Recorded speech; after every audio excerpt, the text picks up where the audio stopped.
you're scared of the pain of failure, then wait till you experience the pain of regret. One of the few learnings that I've had from my first 8, 9 years was what is floor for someone is a ceiling for someone else. Breaking the glass ceiling, I feel, is the next step. I think women need to get out their sticky ground first. People are just taking that as a survival kit. But I just want to tell everybody that's not your survival kit. Treat that as your leadership superpower. Resilience is forged in fire and not in comfort. If you don't like where you are, just move. You're not a tree.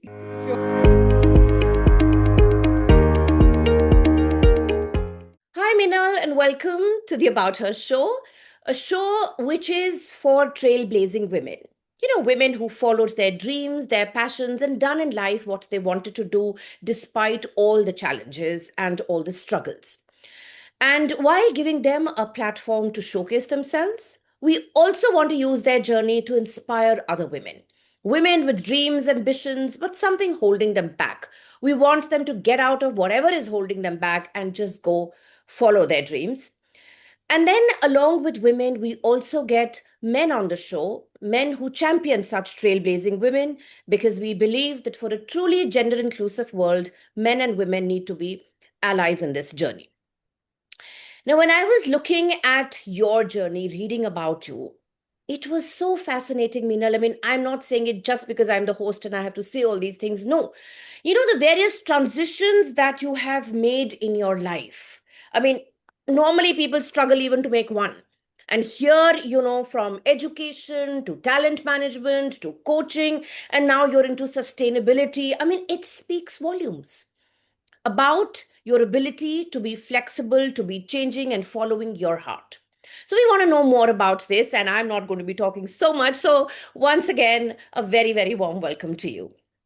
Thank you so much, Sangeeta. Very good afternoon to you. It's a hot, humid, very sultry afternoon back in here in Mumbai. I don't know how it is in Delhi, but it's very It's hot here.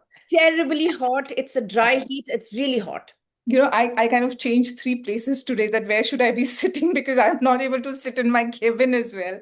Anyways, before we begin, I must congratulate you and the kind of work that you're doing. I think it's a phenomenal job that you're doing in terms of probably, I don't want to use the word women empowerment, but just disseminating this information and building inspiration through stories of different women's and kind of, in this attempt to outreach to the larger section of society. I think it's a phenomenal job and congratulations and keep it up.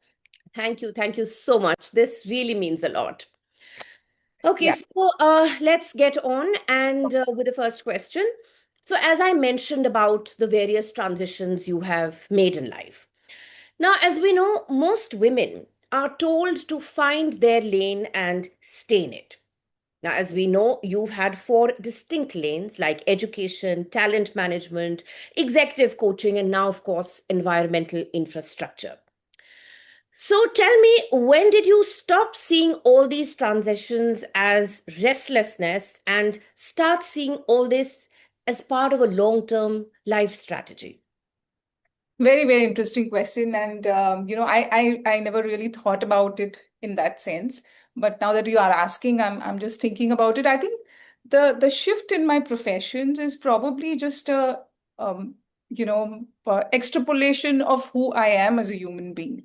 That's what I feel that I started my career in education, and within education also, I spent like about a year and a half in the domestic market building business, and then I straddled across more than 20 different geographies, building businesses for the organization in these geographies. So within that also, there was a huge variation.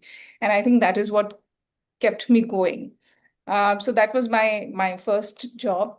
Second was again, I said it's enough of doing international business, and I've seen so many countries, and I've done so many businesses in so many different cultures. So a lot of learning from there. And then that time, India was scaling up, and it was supposedly becoming the hot market. And I said, no, I need to get experience of the Indian market. So I deliberately shifted from the international domain and got into talent management. Again, that time this was a very, very niche field. Though it was part of HR, human resources, and this organization, this was again an MNC, which was into competency-based assessments, Okay. which was completely new at that point in time. But I think I generally have this key of, I think just wanting to explore different dimensions at different points in time. And it was also a startup at that point in time. And I said, okay, this is a challenge and I would want to take it up. And hence I went there. Post which, then it was Indian School of Business, Mm-hmm. where I was handling their executive education. Right. Now that was a different ball game because that's where I got to interact with some of the brightest minds in the industry, Mm. brightest people who were running the organization. So that gave me a lot of insight into how do you scale a business, what is strategic thinking, how do you shape businesses.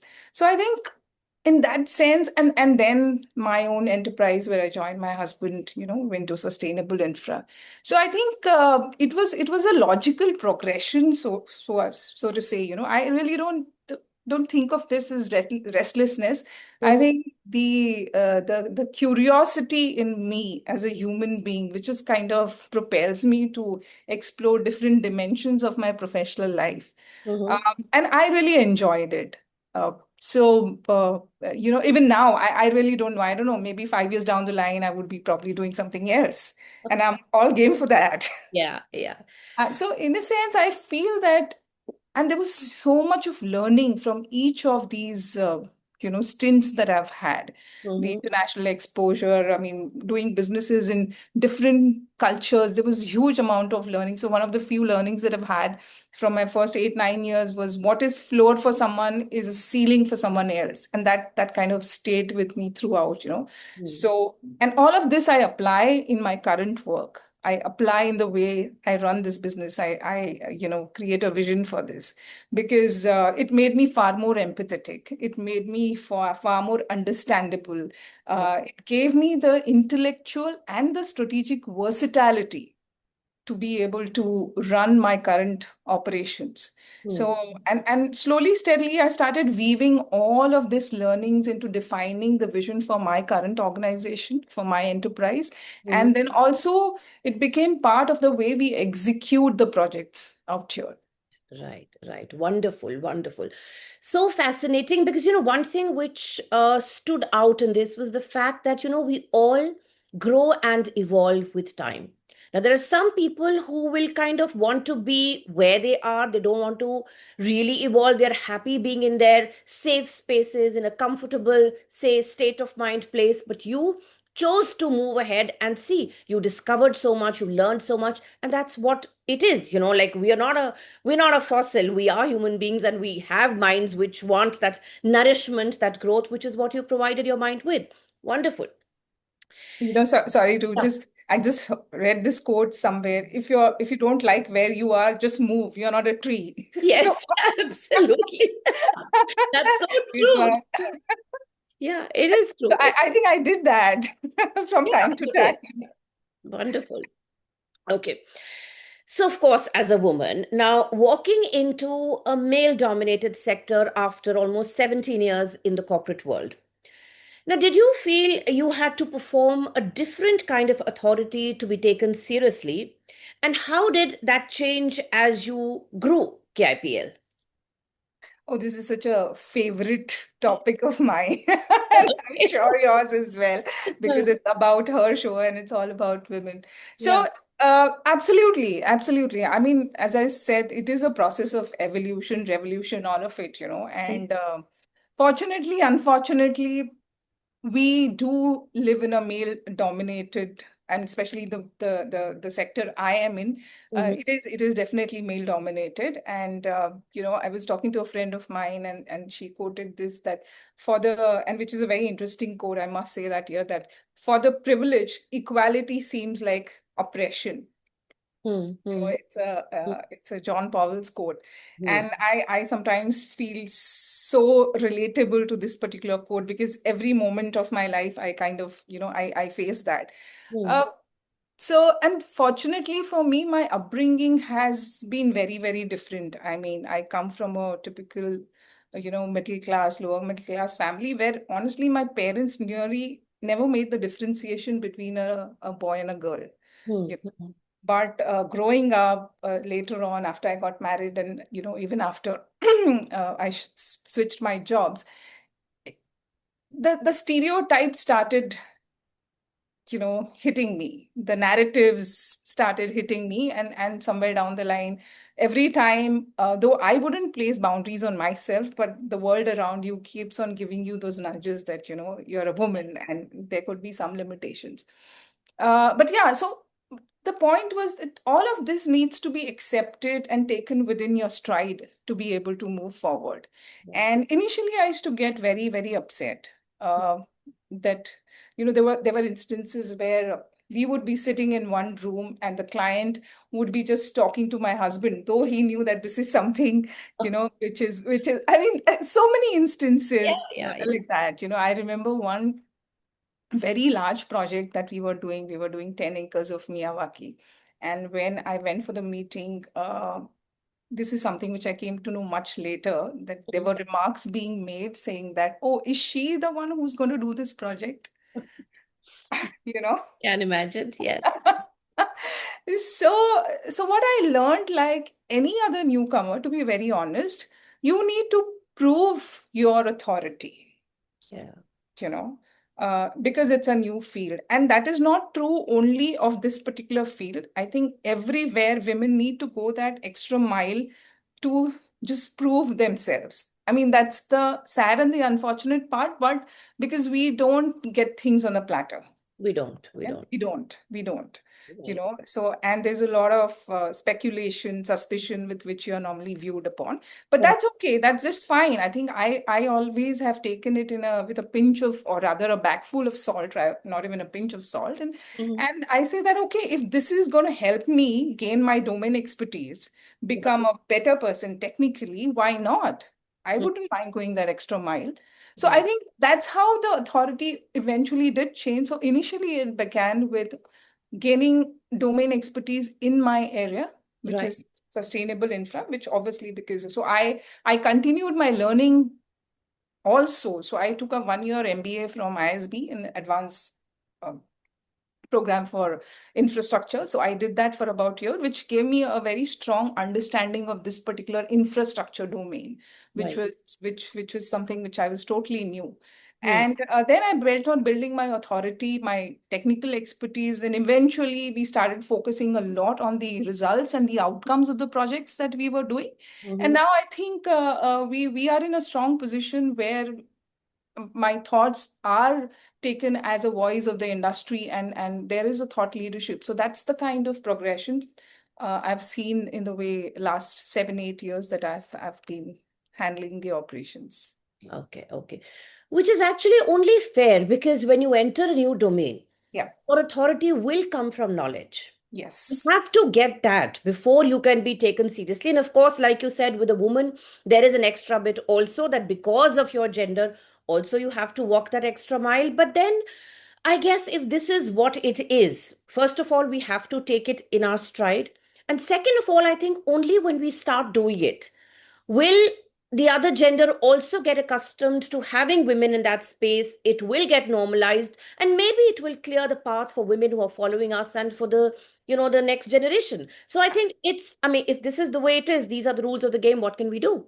Yes. Yes. Yeah. I think just look at it very positively, that it is just helping you grow, and it is helping you get stronger and more capable. I think I have only looked at it that way.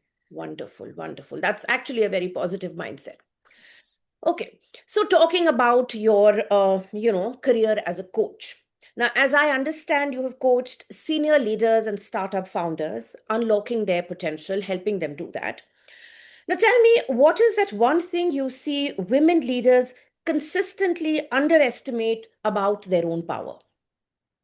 Oh, this is, and I've seen this not only while I was coaching, but otherwise also. So when I see women around me, I think one consistent, um, things which women undermine themselves and which they don't really know, the transformative power of their resilience and emotional depth which they have, Right. which as a woman we have developed along the way.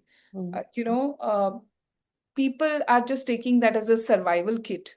But I just want to tell everybody that's not your survival kit. Treat that as your leadership superpower.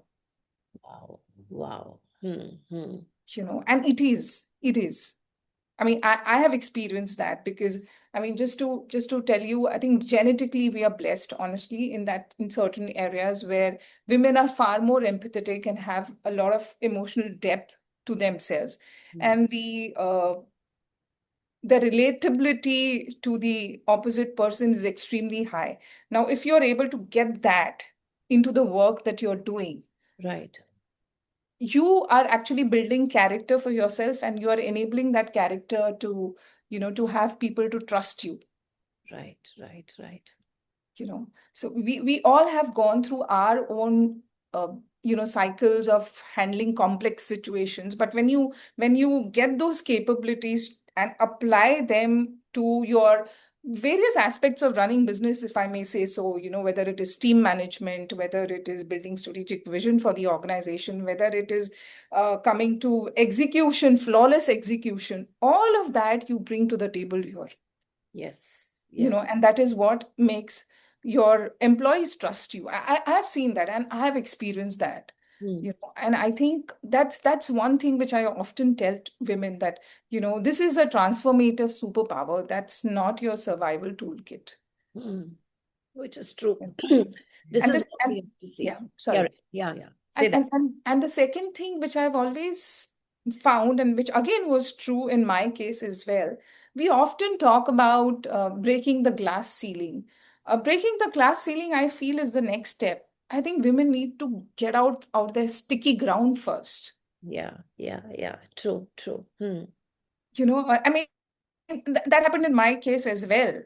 It's just that this whole dilemma, this whole question mark of whether I will be this whole we women suffer from imposter syndrome a lot of times, just that saying that we are not good enough. Mm. Yeah. So there are those doubts, self-doubts all the time. Okay, so I think before you break the glass ceiling, just get off the sticky ground first. Right. Right. That is very important. So you have to break out of those because, I mean, you could be sticking on to the ground for various reasons, but it is high Correct. time that you built it in yourself and believe that you can do it. Correct. Right? Correct. That I think is very important. That self-doubt, you have to get out of it and start believing in yourself. That Correct. is very, very And, important. and today the environment is so positive, honestly, Sangeeta, which was really today we've seen women in almost every conceivable field. Okay, Right. it was Right. probably not the case maybe 10, 15 years back. There were still limitations. But today, those narratives in a lot of domains have been broken by women themselves. Right. And shows like yours, and I always quote Indra Nui in this because she deeply impacts me, and she's had a profound impact on me. She always talks about sisterhood, Yes. that Yes. you really need to kind of support your community of women. So today, all of that assistance, all that, those frameworks are there Yeah. present to support the other women. So I think we as women need to really leverage that, Ab- take help of that. Absolutely. I completely agree with you. All right. So now, moving on to the next question. I mean, when we talk about reinvention, we are thinking of doing a completely different thing, altering the way we've been existing for so long. So, reinvention often requires you to introduce yourself to the world again as someone new, right? So, tell me, how did you build or rather rebuild your professional identity when you went from a known name in the corporate world to an unknown name in the infrastructure sector? Again, a very interesting question. I think when I was taking this leap of faith, Hmm. uh, I knew what I was getting into. Right. And there was a lot of deliberation on that.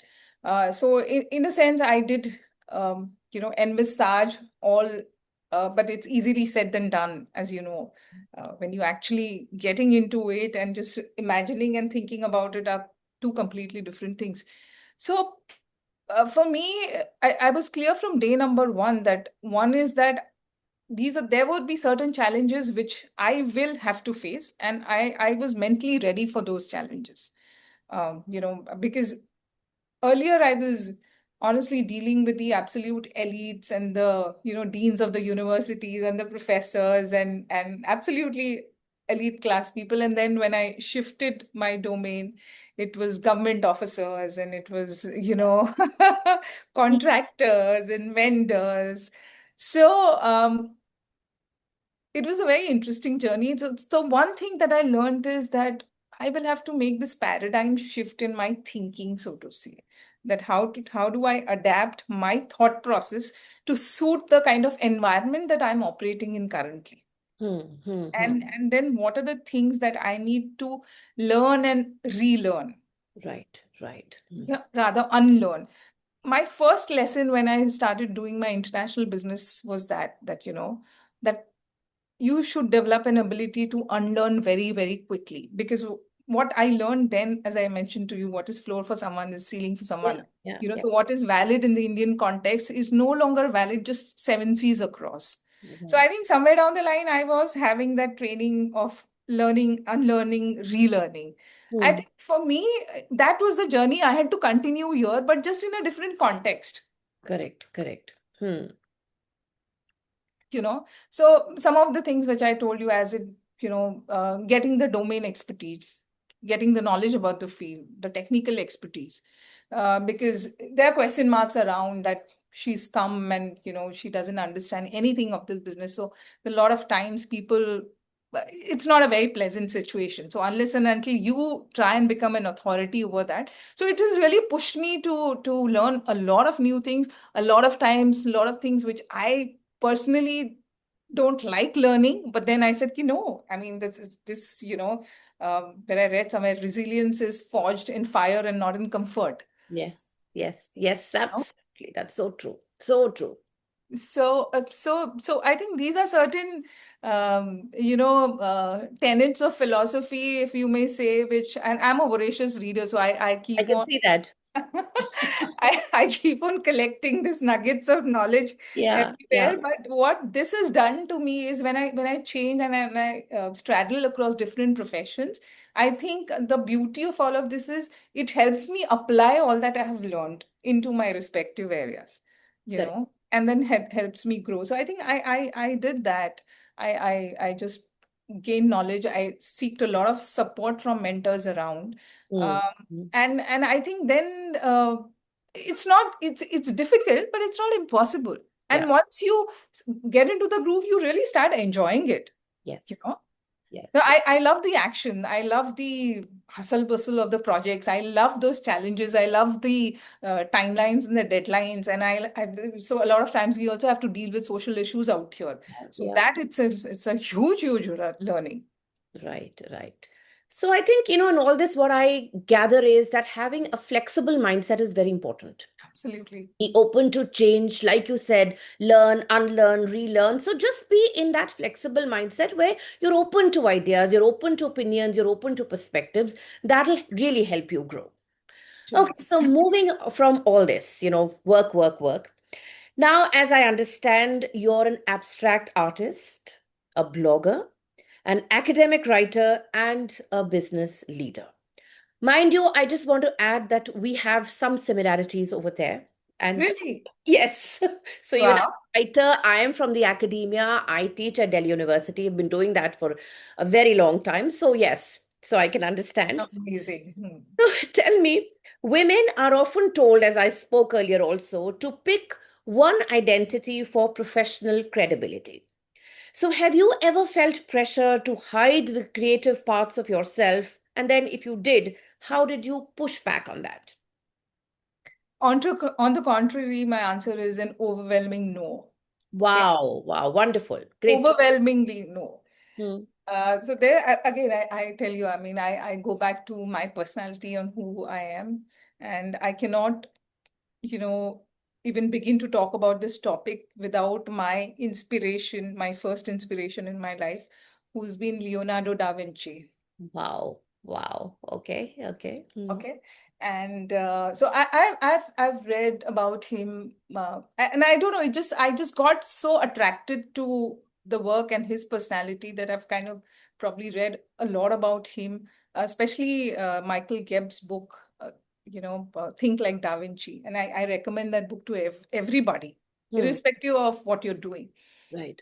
Um, so, I mean, if you've read about, I'm sure everybody has read, and I'm sure you've read as well. I mean, he was a human being whose aim in life was just to explore his potentials on so many different dimensions. So he was an artist, he was a sculptor, he was an architect, he was an engineer, all of that. Uh, and if you see, he has straddled across the creative side and the logical side both, and he has blended it so beautifully, Hmm. Hmm. you know. And I'm a strong believer of that Okay. because nothing works in isolation. This world is all about interconnectedness. And so that's where I think these are just my forms of expression. Yeah. So Yeah. while I run the business, maybe my logical, rational brain is at play, Hmm. but I get the same level of creative fuel to my work, what I apply in my art. Right. Right. You know, Right. so and for me, writing is very cathartic. Hmm. Like Hmm. Hmm. painting is therapeutic, writing is very cathartic because these are some different forms of expression. Right. Even building a business is a form of a huge creation. It's Yeah. a form of expression where you create something, you create platforms, right? Hmm. For employment for so many people. Right. For we've not really gotten to talk about the work that I do, but for me, that's a platform, Hmm. where we Hmm. are building a sustainable future. Yes. Okay. And at the same time, giving employment to so many people and also demonstrating environmental stewardship through Hmm. our work, Correct. Correct. Hmm. you know. So I blend both these aspects of my personality, and I think it has only helped me do better. Yes. Yes. So I think the answer is I deliberately get these aspects in my work, and that has shaped the way we recruit people, the way we, the people development Hmm. side of us. To just give you an example, I mean, I design my own office, and that's where I get my creativity at play, just Hmm. to make sure that this is a beautiful place for people to work. Right. Right. Right. Right. So you're actually so right because even I feel that this, the creative side of my personality, it helps me, fill in those little pockets which make me a fulfilled person. Because I have, if you are only work, like they say, all work and no play. So, that'll not only make you a boring person for others, but I think even you will not have fulfilled or not discovered your potential and fulfilled that. So, I think it's very important to give expression to your creative side, whatever you may be doing, that's up to you. But it is extremely essential, and that eventually goes on to help you in your work life as well. So, very well said. And Yeah. just one more thing I would add, Yeah. Sangeeta, I think all of us have multidimensional personalities, Right. Right. and we have so many different dimensions to our existence as well. We Hmm. have a social dimension, we have a spiritual dimension, we have a intellectual dimension, we have an emotional dimension. Right. So many different. We have a professional dimension. I have always, one of my goals in life is to be able to fulfill myself in varying degrees on these all these different dimensions, which are important to me.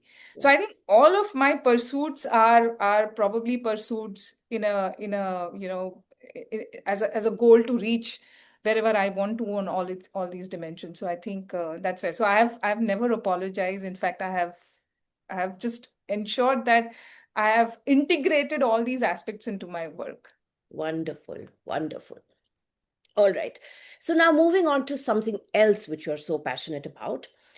Now, as I read that your guiding belief that the earth is a legacy borrowed from our children is both, it's deeply personal and very public as well. So tell me, at what point did a private conviction become your loudest professional statement, which gives you the opportunity to talk about your work as well, right? Yeah, so okay, I'm again going to get books into because Okay. I'm a bibliophile, and books have really, really deeply influenced me. So here I will like to talk about three books which really impacted my life. The first one was Viktor Frankl's Man's Search for Meaning. I'm sure everybody's read that book, and if not everybody, I believe should read. Hmm. Uh, so that book showed me that your professional life should be in a way so as to fulfill the sense of purpose that you define for yourself. Of course, it took me a long time to even define my sense of purpose, but yes, so that was one book. The second book was Evolve Your Brain by Dr. Joe Dispenza. Mm-hmm. Okay. He's a Holocaust, sorry, the Viktor Frankl was a Holocaust survivor. Dr. Joe Dispenza is a chiropractor and who has reconstructed his spine, which was totally broken in an accident, only through the power of your mind. Okay. Hmm. Yeah, it's a phenomenal book. Yeah. And so in that he then goes on exploring how your brain actually is an instrument, to be able to do that, and how you can shape and train your brain to achieve anything that you want. Okay. So he's explored principles of neuroplasticity. So the reason why I'm telling you about this book, that gives you the how of how you can do anything that you want Hmm. without stating the limitations or without being defined by the limitations of that book. And the third book was Conscious Capitalism by John Mackey, who's the founder of Whole Hmm. Foods, and Raj Sisodia, where they explain the tenets of free enterprise capitalism, Hmm. how wealth is not a bad pursuit, but how you can, further perpetuate the benefits of free enterprise capitalism to all the various stakeholders, you know. So I think these three books gave me the what, how, and the why of what my professional life should encompass. And when I joined my husband's business, I really saw that there's a huge gap that we are having today in terms of the good work in terms of the environmental conservation that Hmm. we need to do. And it was so clear that we are destroying the planet, and to kind of fulfill our gains. And talking about children, I've always believed that we are the ones who bring the children to this earth, right? Yes, Right. absolutely. So it's our moral duty to, and it's incumbent on us to give them the environment that they deserve. And Yeah. that's our bit that we can do for the environment. So when one of my major primers of joining my husband's business was, here is a beautiful platform where I'm able to run a business which is a wealth pursuit, but at the same time, being able to do the same thing with a lot of conservation and nurturing of the environment. What better proposition can it be? I agree. Yeah. Hmm. On one side, we are developing a platform where there's employment opportunities that we are creating for so many different people. Okay. And on the other side, through our work, we are contributing to the planet. We are contributing to conserving the resources of the planet, which is the need of the hour. So Yeah. when we talk about sustainable infrastructure, we are not just building an infrastructure, we are building a sustainable future Hmm. Hmm. for our children. So Right. I think that thought was always there, but it's just that when I decided to join about 8, 9 years back, and that's where the shift happened, and we actually brought that into action. Okay. Wonderful. And I completely agree with you on this count that bringing our children into this world was our choice. They never asked to be born. It was our decision. So we better hold ourselves accountable for them and take care of what we can do. That I think is very, very important. Okay. So tell me, joining a family business as a woman can come with invisible strings, like assumptions about your role, your authority, your stake, yeah, and all of that. So, how did you define your own terms inside an enterprise that predated your arrival? Yeah. I think you're just hitting the nails on the head, one after the other. Yeah, so it did come with its own pros and cons, and but I think I've been lucky to also get into a setup which was small at that time, and people were supportive. So yeah, and I was cognizant of the fact that the message that I convey across to people. I shouldn't have probably, but yeah, there were instances. I remember one odd person who initially when I joined, and I'm telling you instances just because they're coming into my head. Yeah, This was yeah. Hmm. where I asked an XYZ person to give me, a PPT was to be made, and I was given response like, I don't think I have time to do that because I'm busy in something else, Okay. All right. So Hmm. I said, okay.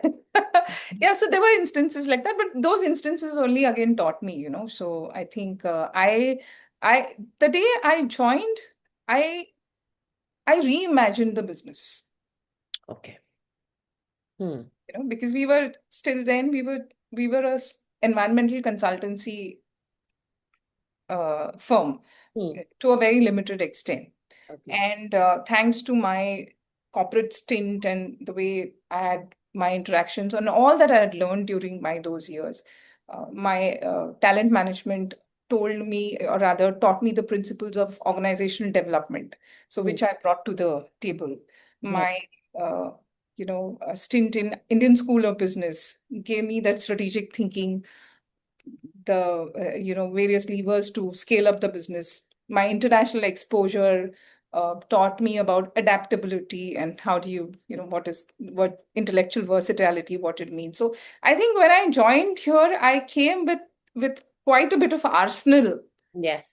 you Yes. know, Yes. Hmm. and I was very clear from day number one that I have to reimagine this business. I have to make it something much beyond than what it exists today. And I could very clearly see the opportunity that lied in Hmm. front of us. And so yeah, the limitations were there. There were challenges, but I think I did convey the same to my team. It took long period of time, couple of years, for them to be able to absorb that and accept that. But I think once they understood that this is where we want to go, once they were able to share the vision that I brought to the table, I think then things started falling in place. Yeah, yeah. I think that is also very important. Communication is very important. Yes, absolutely. Passing the message across, they should know. I mean, that this is a big deal for you. You are serious about it. And then gradually people fall in line. It's Yeah, only a matter of time. So that talks yeah, about your leadership qualities also. Because if you're able to share your vision, if you're able to tell them what is it exactly that you want to do, they'll fall in line. yeah, No, it's not that difficult. Of course, challenges are there everywhere. yeah. So, as I was reading about you, so you've invested in 4 degrees across 3 countries, across different decades of your life. So, what has been your relationship with, kind of betting financially on your own growth, especially at moments when the return wasn't guaranteed? Oh, again, I mean, I'm a bookworm. I'm a what you say. I'm a suckler for learning. So Hmm. for me, learning never stops. And I read random things. I learn random things. So not necessary, but yeah, here when I came, so being academically oriented and inclined right from my childhood, that is something which I think my parents have instilled in me, and Hmm. that still continues. So Hmm. for me, even if I were to take up a new course tomorrow for 1 year, for a period of 1 year, for me that comes very naturally. For me, it's not like, oh, after 20 years, how do I go back to learning? Or after, I mean, that's never a question for me. I'm sure you are an academician, so you can relate to it a Yeah. lot more than anyone else, right? So that is something which is inbuilt. Hmm. But I think when I took up programs, even advanced management programs, and now my current doctoral research, I think there's a lot of thought behind it. One was to gain the domain expertise, which was required, Definitely. was definitely required because I didn't know ABCD of this field, right? And for me to be able to gain authority, I needed to do that. So I was very clear on that. Even now, my current, research that I've started on sustainable infra, I think that gives me the academic depth and the rigor, which kind of reflects in my work. And I mean, I think investing in one's own learning, there couldn't be a better investment than that. I completely agree with you. Completely agree on this. Yes. So that was never a question. I mean, Right now also there'll be a couple of things, two, three courses which I'll keep doing here and there. That goes on. Hmm. For me, that's the best deployment of my time. I agree. I agree. There's so much to learn. I just feel that the time is Absolutely. short and there is so much to learn. So you better make use of every precious second, minute that you have and don't waste it. Right? Absolutely. I think the thirst to reduce the unknown variables in life Yes. is at the core of my DNA, I believe. I mean, I would just want to know as many things as I can, but I know that I don't know even a fraction of what exists in the world. But your endeavor to just reduce those unknown variables around you. Completely agree on this one as well. All right. So tell me, sustainable infra is often the hardest commercial sell, right? So, how do you hold your own environmental conviction without compromising the financial wealth of the business, the financial health of the business, because ultimately it is a business? And where do those things genuinely come into tension with each other? Oh, it's a wonderful question, and we did struggle a lot uh, um, in the past few years with respect to this. But I think somewhere at the core of it, I mean, I've always believed that there should be a set of non-negotiables which you need to have in life and in your professional life both. Okay. uh, Rest, you can be adaptable on a lot of other things, but there have to be some non-negotiables in which you'll not never do a trade-off. Mm-hmm. And that is what we call as the value system in your personal life and your professional life. So I think I was very clear on the value system that we are holding as far as our organization is concerned, Mm-hmm. you know and we never gave up on that. So if you look at our positioning today, Sangeeta, we are not a organization which competes on price. We compete on the value that we bring to the table for the clients. Okay, so I may not necessarily be the cheapest, Mm-hmm. okay, but I'm sure that we'll partner with you to deliver value on multiple fronts. Mm-hmm. And that's the core philosophy, because of which a lot of times we've said no to projects which did not really fit in with our philosophy of conscious capitalism. Okay. Okay. And to be able to do good to the environment and all the stakeholders around, Yeah. which includes my employees, which includes my vendors, which includes everybody who's part of the value chain that we hold. Mm-hmm. And yeah, so if the projects that we take don't align with that, so somewhere down the line, I would say we do compensate for that with the kind of services that we give. So in that sense, we always look at the bottom line and not really the top line. So in that sense, we try to balance it out, and we are constantly upgrading and doing capability building within the organization. That's one of my focus areas. Mm-hmm. Okay, in terms of being able to get people up to the scale. For example, now how do you leverage AI to efficiently you Yeah. know deliver your services so that you can reduce on the turnaround time? Right. We can talk about customer delight, while if we are able to make savings through the use of technology, how do we pass on that to our clients and make ourselves competitive? How do we give added values to the client, by leveraging technology and the other levers? Yeah. Yeah. Yeah. Yeah. How can we use innovative products as part of our portfolio? So Mm-hmm. a lot of that work is going on in the back end. Mm-hmm. know. So and again, there's this myth about sustainable infrastructure where people believe that the development has to happen at the cost of environment. No, I Hmm. mean it may be true, but there are ways to get around that. And today, the government regulations are enabling us to do that. It's just that people are not really a lot aware of it. Yeah. Yeah. Yeah. you know Mm. so there are ways to get around that. So I think we struggle even now. It's not that Mm. things are hunky-dory. We struggle even now. But I think, as I told you, I mean, if there are certain non-negotiable, there are so many projects for which we say that no, we cannot do it Mm. because it doesn't fit into our framework of how we want to do the business. Correct. Correct. So that I think is what you're trying to say is it's very important that you know what you stand for. Your Yes. core beliefs, your core values, as in your personal life, the same goes, with your professional life as well. You have to stick to that. And Yes. once you do that, then everything else will definitely fall in place. Right? Okay. So tell me, Minal, you described your decision to enter entrepreneurship as something you deliberated over at length. So, what was the conversation you were really having with yourself during that time? And what finally tipped the scale in favor of your becoming an entrepreneur? Okay, so honestly, the real reason why I got into entrepreneurship, one of the primary reasons also was my child, Okay.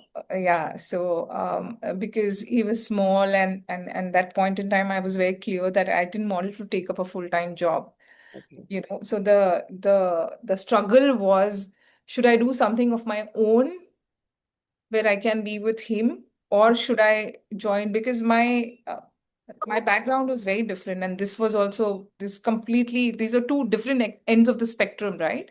So Yes. in that sense, there was this huge tug of war. But then I went back to my earlier days and just looked at my journey, and I said, every time I've stepped out of comfort, Hmm. okay, it has been amazing for me. Every time, every single time, be it my international operations, be it my talent management, be it my going back to, be it my coaching, or be it my other academics with respect to ISB. So every time I've pushed myself out of comfort zone. So that was one reason I said, no, I mean, if I have to build something, as I said, that resilience is forged in fire, not in comfort. Hmm. So I think that was one my biggest learning. The second was, I saw the humongous opportunity that existed. Right. Right. Hmm. So while we were still doing environmental consultancy, but I realized that there was this huge gap in the surroundings, business environment, where there was no single environment infrastructure service provider. Okay. Hmm. Hmm. Hmm. Okay, so people were giving environmental consultancy, people were building water wastewater treatment plants, and somebody was doing a little bit on biodiversity. And I could see that, the developers, the project proponents were really struggling because they didn't know themselves what the law states, what they need to do. And I said, this is a huge niche where we can build our capability, because Wonderful. there's nobody in that area. Hmm. Hmm. Hmm. And I thought that I would bring to the table all the strategic capabilities that are required to be able to scale the current operations to that level. So Okay. one is that the demand existed. There was this huge market, demand gap which was there. Hmm. And second, I felt equipped to be able to come to this platform. And the third aspect was, I did realize that I do bring certain skill sets and certain competence to the table to be able to, shape and reimagine this business and take it to the next level. So I Okay. think all of these three aspects finally tilted the decision in favor. And I think it's all proved good. It has absolutely. So, like you say, when you're faced with a challenge, you try to work your way around it, find the best possible way out of that, which is what you've done. Correct. Okay. Correct. So, moving on to another aspect of your life.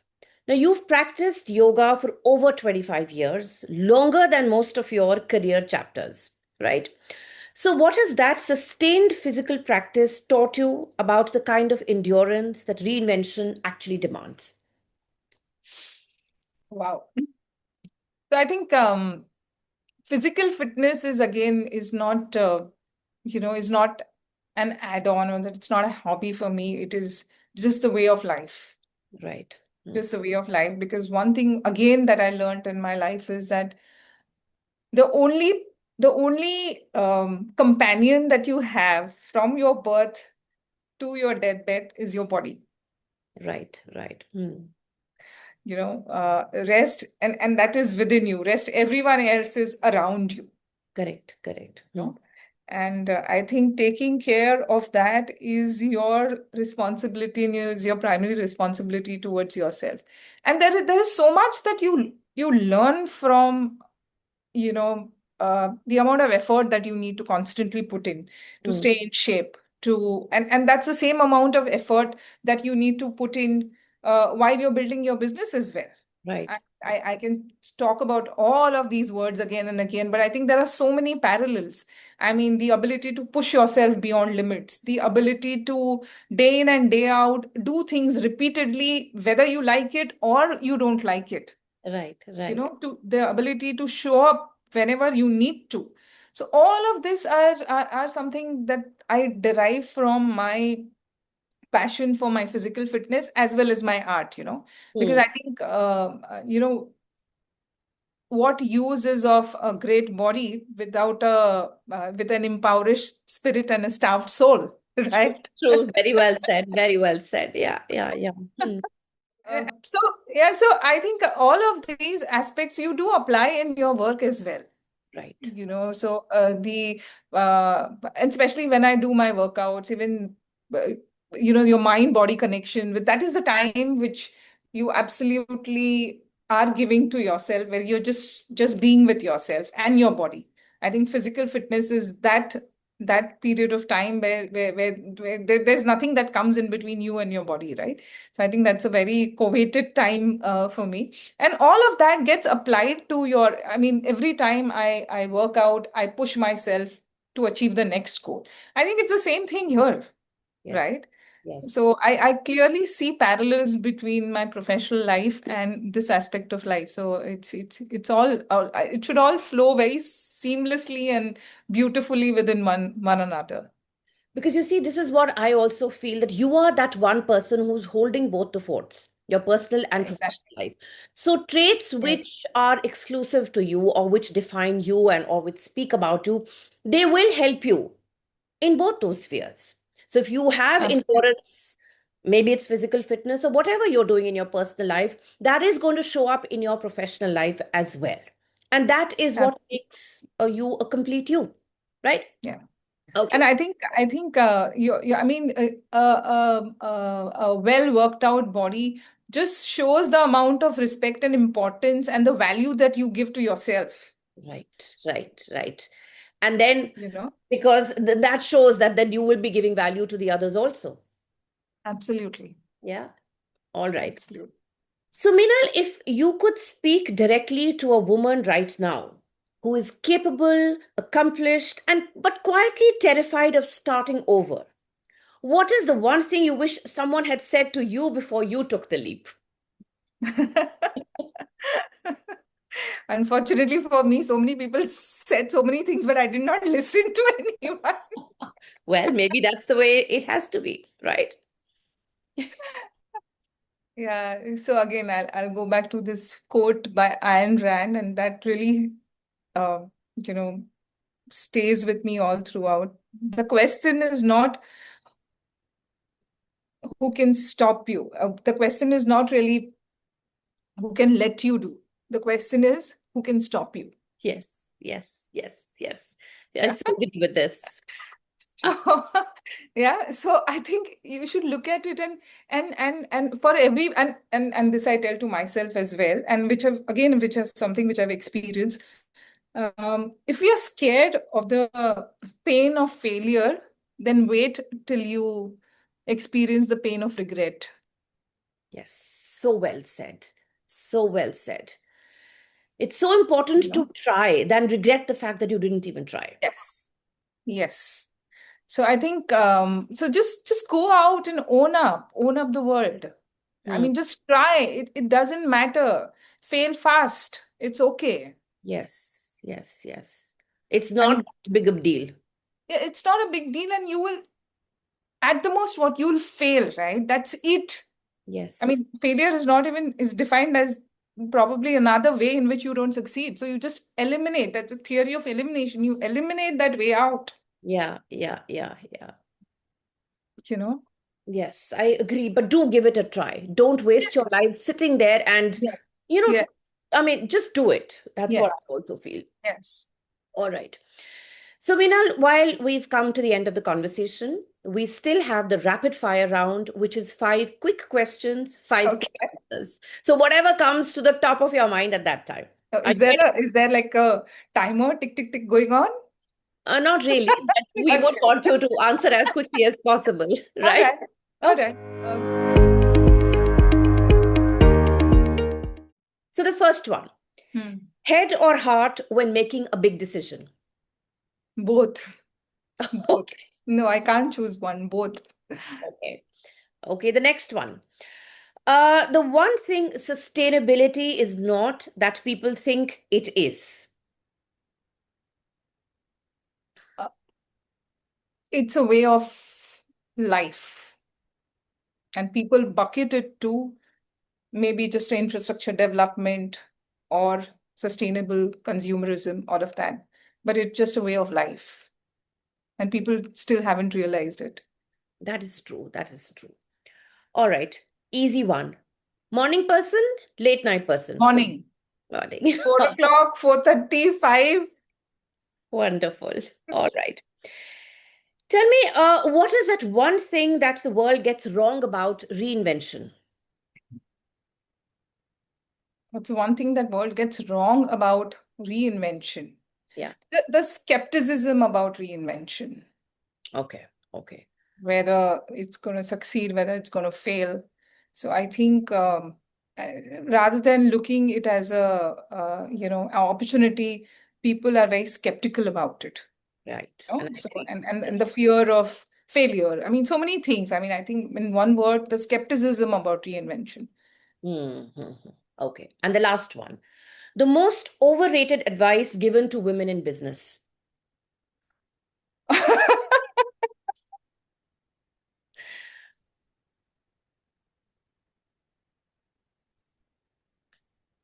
I mean, there's so many advices. I don't know which one to pick up. Honestly, my head is buzzing with so many things right now.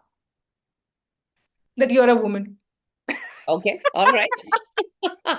Well, actually, at the core of everything lies. Everything. That's why I said, I can't pick up it. You're a woman. Yes. That Isn't is it? the core. Absolutely. That's the core of it, right? It is. You may word it differently, but at the core of it, it's this. This is what it is. Yes. I mean, it's true for positive as well as for negative, isn't it? It's a double-edged sword. It's used, and people use it the way they want to use it. Exactly. Yeah. Okay.